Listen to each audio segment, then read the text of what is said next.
Hayi yabona abafowethu kusekude la ukiwa khona. Yabona umuntu omnyama kumnyama kuze bomnyama ngisho ingqondo. Uthola indoda endala umnumzane womumze jabulela uformer president uJZ. Ngikhuluma ngobaba mina una 83 84 years. Ejabulela ukuthi ugcine ehlanganile nomongameli waseBurkina Faso.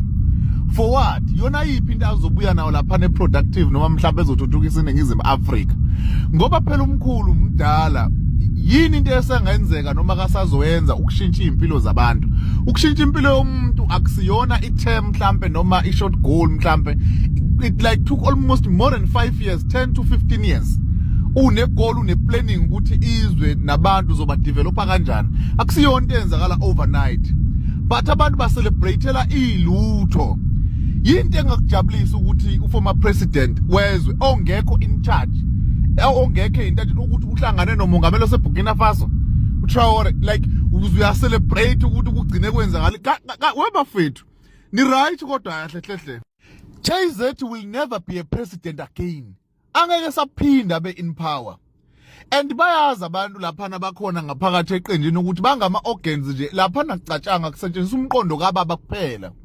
And abanye basathandi just that ngoba base parliament kuyaholwa kulungile babekezele bahleli kanjalo.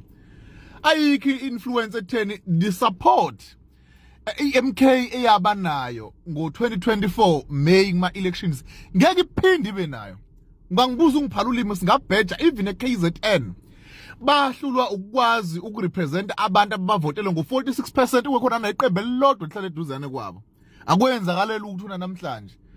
And then kuyoze kosha ku2029 lapha bazobona khona ngempela ukuthi amandla wasekho bayalwa kolembeni kuphi kushintsho SG now and then omunye uphuca amandla kwenziwa lokho nalokho akuhlukana no-labor desk wathi kuyinhlekisa kufani but kunomuntu ophilayo ekhanda nawe ungamthemba obhizo nethemba uyajabula uyacelebrate former president ukuthi hayi bafethu no ukuthi uhlangane lokho kuzokusiza ngani. Yiwona umphumela kokuzowuletha empilweni yakho.